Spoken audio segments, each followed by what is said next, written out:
2007 সালেও সুপার 8 ছিল টাইগারদের প্রাপ্তি। 2024-এ এসেও টাইগারদের সুখ সুপার 8-এ যাওয়া।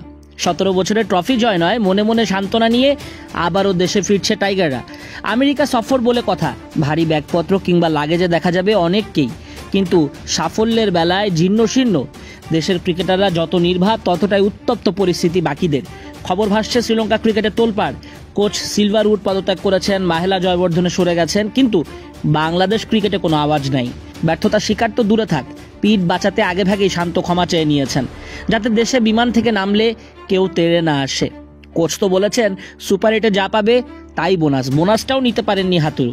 তবে আকাশে বাতাসে নাকি গুঞ্জন, সিনিয়রদের ছাঁটাই, অধিনায়কত্বে বদল, কোচিংয়ে আসতে পারে বদল। যদিও ক্রিকেটারদের অনেককেই কাছে পাবে না বিসিবি।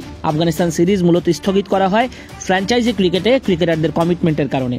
সাকিব, শরীফুল, রিশাদ কানাডা লিগে, লঙ্কা লিগে তাসকিন, তাহিদ হৃদয়, মুস্তাফিজরা খেলবেন। শুধু টাইগার ক্রিকেটাররাই না, বিশ্ব ক্রিকেটের বেশিরভাগ তারকাই টাকা কামানোর ধান্দায় বিশ্বকাপের পরপরই নেমে যাচ্ছেন এসব লিগ খেলতে।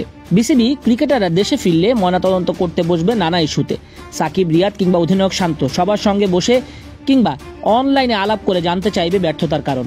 সেমি এত কাছে ছিল, কোন কারণে সেফ ক্রিকেট খেলা হলো, ব্যর্থতা, সাফল্য সবকিছু মিলিয়ে আগামী সেরা লক্ষ্য ঠিক করা হবে। দল গড়তে পরিকল্পনা করা হবে। বিসিবির হাইকমান্ড সব কিছু করবে। যদিও 2023 ওয়ানডে বিশ্বকাপের ময়নাতদন্তের রিপোর্ট সামনে আসেনি এখনও। সেই সঙ্গে যুক্ত হলো 2024 টি-20 বিশ্বকাপেরও ময়নাতদন্ত। শান্তর ক্যাপ্টেন্সিতে কোনো সমস্যা দেখেন না কেউ, কিন্তু তার মেন্টালিটি, নিজের খেলার ধরন নিয়ে প্রশ্ন উঠছে। ক্যাপ্টেনের কি ফর্ম লাগে না?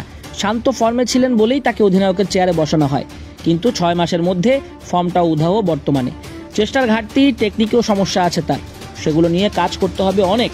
বাংলাদেশ দলের অধিনায়ক হলে অদৃশ্য চাপে ফর্মে থাকারা হয়ে যায় ফর্ম হারা। যেমন মমিনুল হকের কাছ থেকে টেস্টের নেতৃত্ব বুঝে পেয়েছিলেন সাকিব, মাহমুদুল্লাহর কাছ থেকেও নিয়েছিলেন টি-20 দলের নেতৃত্ব, তামিম ইকবালের জায়গায় ওয়ানডের নেতৃত্ব নিয়েছেন সাকিব। পরে সাকিবের সময় খারাপ হতে শুরু করে, শান্ত সকল ফর্মেটে দায়িত্ব নেয়।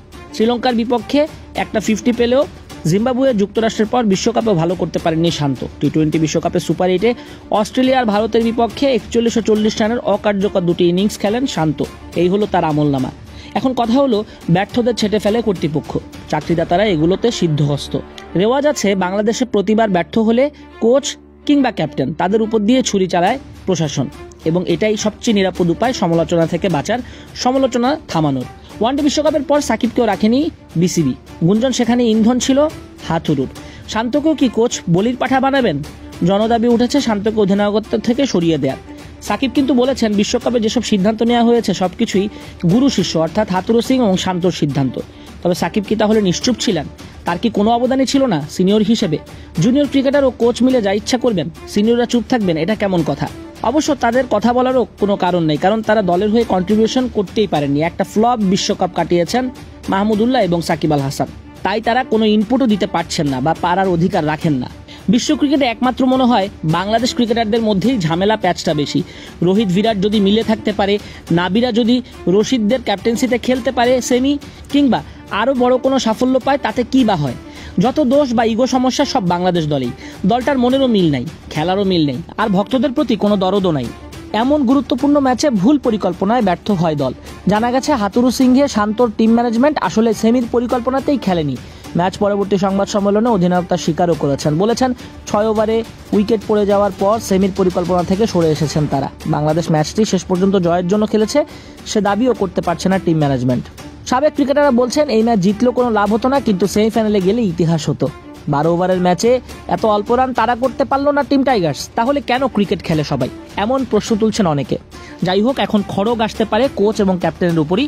দেশের ক্রিকেট পাড়ায় এখন আলোচনা হচ্ছে 2009 সালের টি-20 বিশ্বকাপে দলের ব্যর্থতায় মোহাম্মদ আশরাফুল, 2021 সালের বিশ্বকাপ ব্যর্থতায় মাহমুদুল্লাহ, রিয়াদ এবং পরবর্তীতে 2023 ওয়ানডে বিশ্বকাপ ব্যর্থতায় সাকিব আল হাসান, এবং সবশেষ 2024-এর ব্যর্থতায় নেতৃত্ব থেকে সরিয়ে দেওয়া হোক শান্তকে। শান্ত খেলুক, একজন ব্যাটার হিসেবেই সুযোগ দেওয়া হোক চাপ কমিয়ে ফর্মে ফেরার। তাসকিনকে কি ফুল ক্যাপ্টেন্সি দেওয়া হবে একটা সময়? তিনি তো এখন শান্তর ডেপুটি। দেশসেরা পেসারকে একবার ক্যাপ্টেন্সি দিয়েই দেখুক না ম্যানেজমেন্ট। রান করাদের ক্যাপ্টেন্সি দিলে যদি অফ ফর্মে চলে যায়, এবার না হোক বোলিং করাদেরই দিক। বিসিবি নিশ্চয়ই সেসব বিষয় নিয়ে ভাবছে।